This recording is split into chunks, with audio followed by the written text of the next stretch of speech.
What caused all of this? Because what? I showed him up in the piece, which he never want. I can see clearly now the rain is gone. Of the people having an issue with them going to party afterwards, after the match. Yeah, of course, I'm one of them dude. You ever hear the Bible say, there's a time for everything under the sun? I saw him posting pictures of the game on Instagram, and that's when I realized he's never going to make it. Do you know what it is like to be a professional footballer? He's unfortunately a crook. I'm 19 years old, you're like 45, bro. I never tell you something more, you know, reason for tell me something more.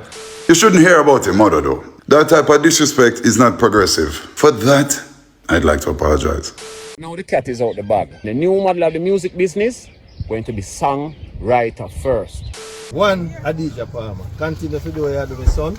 By them people get cut off from the road. Right up the hill there, about 100 people live up there, so they are wait for them to come down for the care package, you know?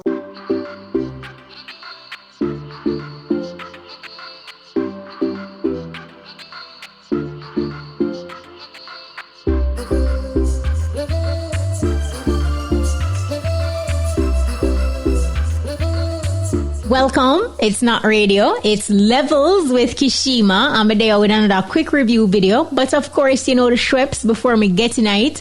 Big up to the Levels community. Thank you to our new subscribers. And if it's your first time checking in, make sure you hit the subscribe button and click the notification bell.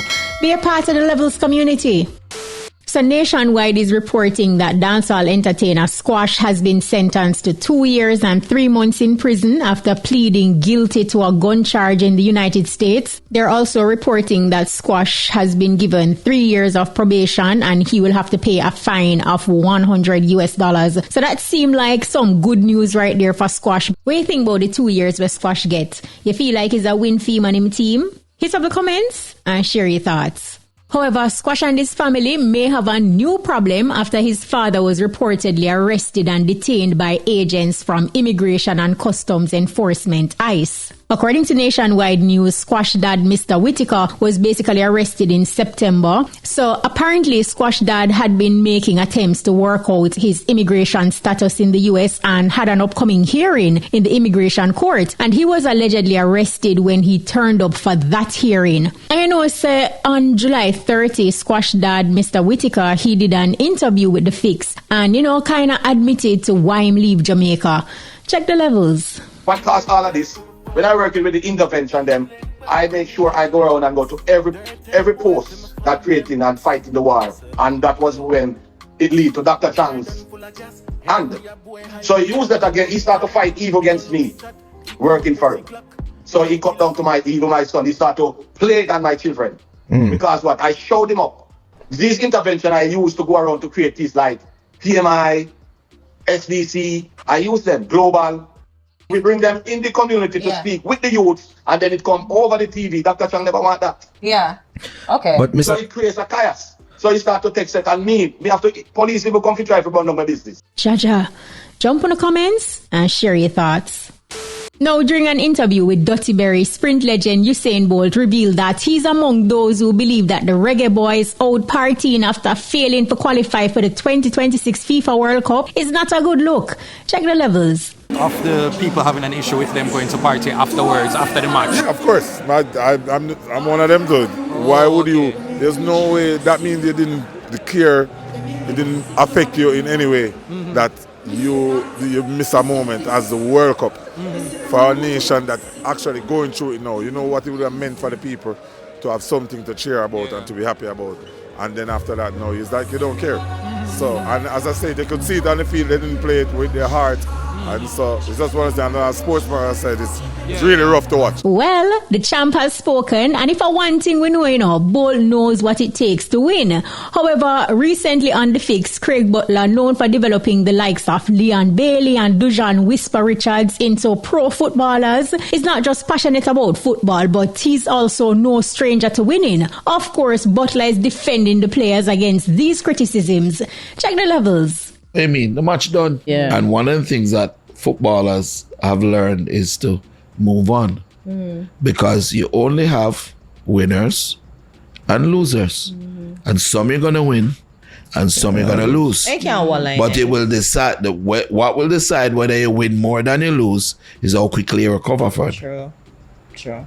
You understand? You feel like because Butler is not Reggae Boy's coach, why him have that perspective there? Do you agree with Bolt? Who have the better reasoning right here? Bolt or Butler? Hit up the comments and share your thoughts. Make we talk. Speaking of the Reggae Boys and critics, we see where Whisper recently clapped back at Ganja Clauze, who said this about him. Check the levels. I saw him posting pictures of the game on Instagram, like highlights of the game. And that's when I realized he's never going to make it. He mentally doesn't have what it takes to be a professional athlete at the highest level. He doesn't have a jersey number for the team he plays for. He doesn't have what it takes to achieve greatness. He literally posted pictures from that game on Instagram as a highlight on his stories. I thought to myself, bro, that should be the most embarrassing moment of your life. And you're here posting it on your story? You're fucked. You're never going to make it. You can just look at somebody and see they're a croff. And he's unfortunately a croff. He just has no ambition, bro. Well, here is Whisper's reaction to Clauze. Check the levels. I'm 19 years old, you're like 45, bro. You could have been my father. Why you following me for bad man? You could have been my father, bro. Bro, focus on your weight, dog. The time when you take chat for me, bro, you run go like Moby and come back, dog. Focus on your weight, bro. Please. I don't know you. I don't know you, bro. Stop calling my name out of your mouth. Please. Because I never call your name out of my mouth. No time. Please, so. I said out my word to you. I said, bro, stop following me, please. Never tell them, go suck your mama, you're not a reason for them, go suck more. And tell this thing, go tell a man, say, nah, I'm gonna make it. I never call you a croff. You see it? Yeah, dog. So, you know, to some of them, Regga come, and live it come talk about it, then take it to another level. Nah. Because, you know that relevant, bro. So, I never call you a croff. You see it? There's a limit and then there is over the limit. I have to commend Whisper for a pretty mild response to a person where I label you as a croff despite being signed to Chelsea at 19. I feel like passion and sometimes comedy and the need to go viral makes some people go over the limit. And I guess Clauze knows say him go over the limit. Check the levels. When airing my frustration and grievances, I pass the line from criticism to slander. I do have a responsibility for how I use my platform and how I use my words. And I have to be more conscious and considerate of the fact that the players are people too. Now, even though my intention is to give them motivation, something to prove, inspiration, it could simply just be taken as disrespect and slander. Excellence comes with expectation. Expectation comes with standards. And if you're not able to maintain the effort that is required to uplift and maintain the standards and the expectations required for excellence, you're gonna hear about it. You shouldn't hear about your mother though. That's uncalled for, that's childish, that's small-minded. That type of disrespect is not progressive. Right? For that, I'd like to apologize. However, we have seen indiscipline, we have seen the lack of focus, the lack of consistency, awareness, consideration, and respect for the craft lead many talented youths astray. Youth who had expectations, youths who were held to certain standards they were not able to maintain or achieve because of their mindset, not because of their lack of talent. Criticism can be harsh, but criticism is meant to be learned from. Hopefully, we can all learn from this situation. By the way, Clauze apologies sound sincere or forced because of social media pressure. Jump in the comments and share your thoughts. So the Adidja Palmer Foundation continues its hurricane relief initiative. Now, over the weekend, a team led by Mooney issued care packages to residents affected on the south coast of Jamaica. Check the levels. Gaza Nation, one Adidja Palmer. Bless up. Continue to do what you do, my son. And help out the people of Jamaica. Together, all we put hands on heart together, and we can build back Jamaica. Alright, so we're there on the road and we was giving out some care package and a buck of charge for Hatchment. So they going out, by them people that get cut off from the road. They don't have it difficult from before. Right up the hill, there about 100 people live up there, so they are waiting for them to come down for the care package, And Vibes Cartel shared this post with the caption, "Today my bro Mooney and my sister in Josette visited the affected communities on the south coast to continue delivering care packages. A united effort between Josette and the Adidja Palmer Foundation. Watching the smiles return to people's faces touched our hearts deeply. Moments like these remind us why we do this, to stand with our people, uplift them, and let them know they are never alone. Our commitment remains strong. God is the greatest, and together we will overcome." And you see him drop a bunch of hashtags right there. But big up to the Adidja Palmer Foundation and all the other foundations and individuals out there who are helping with recovery and relief efforts.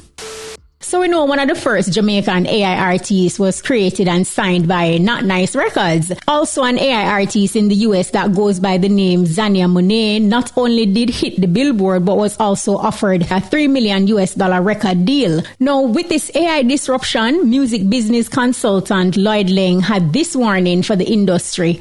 Check the levels. Now the cat is out the bag. BMI, ASCAP and SOCAN are accepting works that are partially created by AI, which means that the script has been flipped on independent artists once again, yeah? What that means for us right now is that the Spotify pool is about to get thinner. It means that opportunities for live musicians and live instrumentalists, backup vocalists are going to get thinner. It means that songwriters now will have the market by the balls because songwriters who drive the industry have the ability now to circumnavigate artists, instrumentalists, musicians, and create for themselves extension of themselves, which now are going to be called synthetic artists.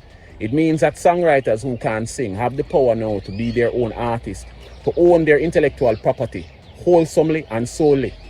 And what that means? It means that the rest of the business is going to be put at a disadvantage, and nothing can stop it.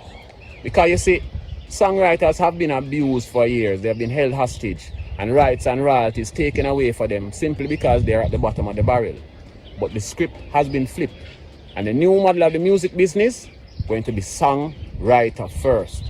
And if you're not a songwriter and haven't started to take advantage of AI, you're going to miss out on the opportunity, because now is the time for songwriters to earn what was due to them. It's Leng. I'm out. Look here, Leng dropping some facts right there, especially how a lot of songwriters have been exploited for decades. But you think this go both ways? For instance, an established entertainer, right? We already have a fan base. Surely can use AI to write his or her song. And with the right prompts, because prompts are really the fundamental of AI. It may generate a decent concept, and with some human tweaks from the artists, maybe it can be a potential hit. So personally, I think it all comes down to whoever decides to embrace the technology more will have the advantage, not just songwriters by default. And if both artists and the songwriters choose to equally embrace AI, the artist who is the performer may still end up with the advantage, maybe even greater than before. That's just my opinion still. Anyway, hit up the comments and share your thoughts. And on a sad note, we see where reggae and the wider music community are mourning the loss of one of Jamaica's greatest cultural giants. Tributes continue to pour in for reggae legend Jimmy Cliff, who passed away at the age of 81. Prime Minister Andrew Holness describes Jimmy Cliff as a true cultural ambassador whose music carried Jamaica's heartbeat to the world. He also highlighted classics like Many Rivers to Cross, The Harder They Come, and You Can Get It If You Really Want as timeless reflections of our nation's spirit. Opposition leader Mark Golding also paid tribute, calling Jimmy Cliff an icon of Jamaican culture whose music transcended borders and inspired generations. Minister of Culture and Entertainment Olivia Babsy-Grange says Jimmy Cliff's passing marks a significant loss for Jamaica and for the world. We also see where international acts like UB40 along with Luciano, Sean Paul, Shaggy, Vibes Cartel, Bounty Killer, Bugle and others, all shared heartfelt messages honoring the man who helped to shape reggae's global identity. Look here, Jimmy Cliff was a cultural icon. Beyond hits like Wonderful World, Beautiful People, he also made his mark on film with the classic The Harder They Come, a role that cemented his place in global pop culture. Look here, Jimmy Cliff has left behind a legacy of music, film, and cultural influence that will continue to inspire generations. R.I.P. to the legendary Jimmy Cliff. I can see clearly now the rain is gone. I can see all obstacles in my way. And my all-time favorite Jimmy Cliff song is You Can Get It If You Really Want, because for me, that song serves as inspiration and motivation personally. But what's your favorite Jimmy Cliff song? You can let me know in the comments. So the Miss Universe organization has released an update on Dr. Gabrielle Henry, Miss Universe Jamaica 2025. According to a press release, she's responding well to treatment and is close to being discharged from the hospital. The organizers also address public speculation, explaining that they are providing a clear and respectful update following Dr. Henry's fall during the preliminary evening gown segment. And according to them, they're also setting the record straight that immediate action was taken the moment the incident occurred to ensure her safety and her well-being. The organization also says that out of respect for Dr. Henry and her family, they will maintain discretion regarding specific details of her medical condition. As you may know, Dr. Gabrielle Henry remains in hospital in Thailand, where she's being treated in an intensive care unit. So prayers still up for Dr. Gabrielle Henry, sending her healing energy and a full recovery. Don't forget to like, share, and subscribe. Remember to turn on the notification bell to never miss a second or frame of Levels with me, Kshema. And if you have any burning questions or suggestions for future content, drop them in the comments below. We love hearing from you. Until next time, stay entertained and keep leveling up.